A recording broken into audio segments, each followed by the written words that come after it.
freedom's the answer. What's the question? You're listening to Ernest Hancock. Love ain't the same on the south side of town. You could look, but you ain't gonna find it around. It's the same old story, same old song and dance, my friend. It's the same old story, same old story, same old song and dance. Yeah, it's the same. Same. We go through this over and over and over and over. That's why they call it revolution, man. It just keeps coming round and round. And I need to know where we're going to have the coalition that is going to hold. Because what we've had in the past, there's always been people that have benefited from each other's databases, each other's emails, having the opportunity. Yeah, you're breathing into the receiver, man. What we want to do is to make sure that we have a coalition that would last on something that is worthy of lasting. Stop killing people.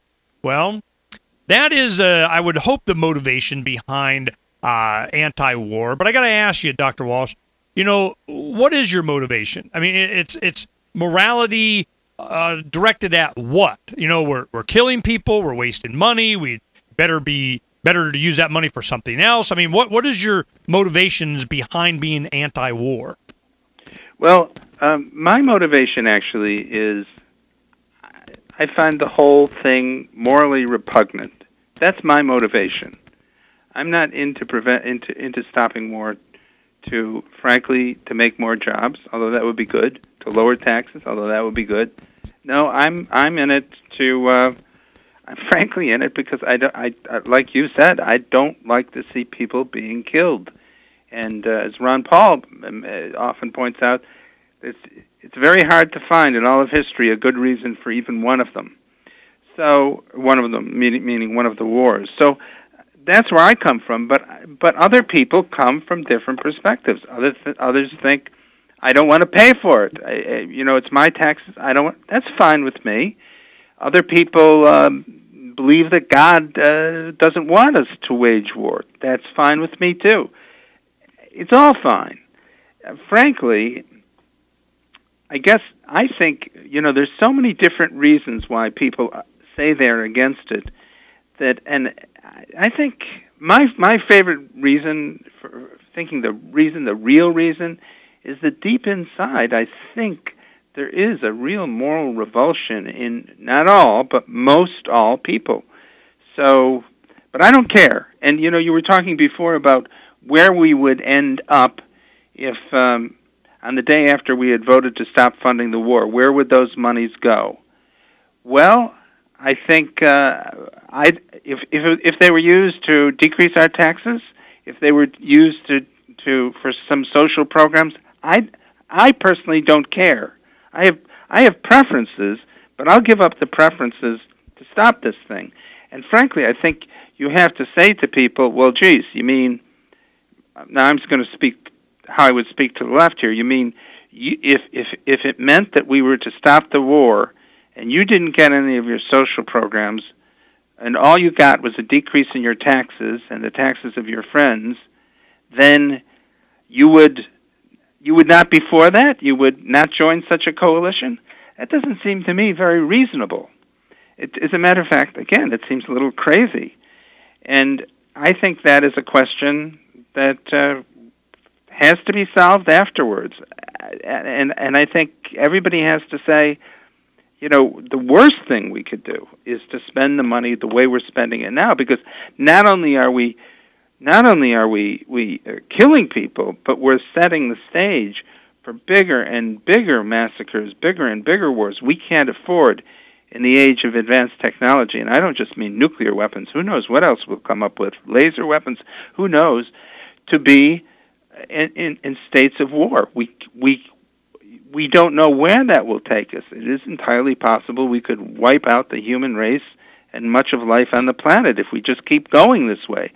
So we have to stop. We have to realize we're on a very bad road here, and we're in the driver's seat. The United States is in the driver's seat now. We can change the course of history here, but so far, I'm afraid we're not living up to the task very well.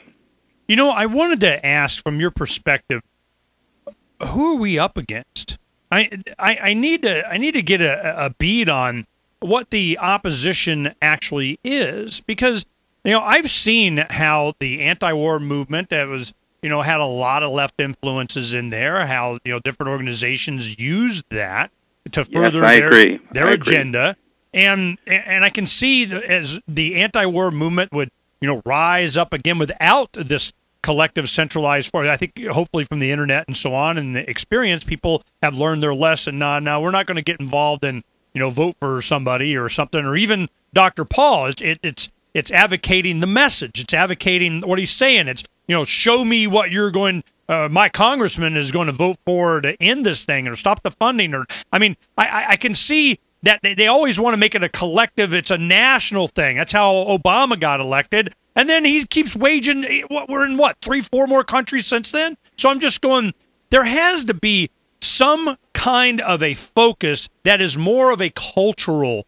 aspect to not just the American people, humanity in general. And if you were to coalesce that concept, it's something that we should teach generation next, our children, as they grow up. What's the one thing that you think it would be to where just war in and of itself would just be abhorrent to them? What's the one thing we're missing in kindergarten? What would you advocate we teach our children, generation next?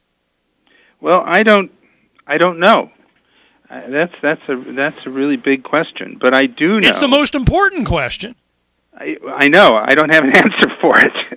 I don't. I really. But what I do know is that there are principles right now that can deter us from getting involved in these wars. One principle is, again, I'm not here to campaign for Ron Paul. Okay, I like him an awful lot, but again, what he and the Libertarians emphasize is that Congress has to vote for these things.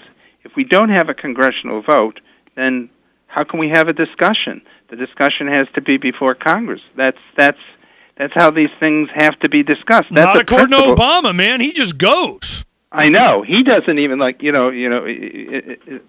he doesn't even bother to stop to lie to us like Bush did. He just goes, and that's another problem. You cannot let these people do this and get away with it. There should be a very strong impeach Obama message in this country, and if that's too offensive to some people, if you want to say impeach Obama, indict Bush because they both done it, that's fine with me too. But right now, given what's going on, and of course Libya is the worst example of the whole thing. He didn't even pretend that it was necessary, and he's getting away with it. And frankly, if some people were willing to impeach him just because they're Republicans who don't like Democrats, that's fine with me too, because we've got to stop one of these guys. We've got to impeach one of them, so from that point on, they'll say, "Oh, I better watch out before I do something like this. Look what happened to Barack. He got impeached, and he's in jail." You only need, if you do that once, I think it's a mighty big lesson, and so. I think that principle of the double principle of, that's the other thing, non-intervention. A lot of the left doesn't get that there is this impulse, and Justin Raimondo talks about this a lot, to do good in the world. Well, a physician says, first do no harm. Let's make sure we're not doing any harm before we talk about doing good, and let's not try to bomb people into a better life. You can't bomb them into a better life. That's a good way of putting it. We'll be right back here on Declare Your Independence with me, Ernest Hancock, and Dr. John Walsh here on Declare Your Independence in just a little bit. You stay right there.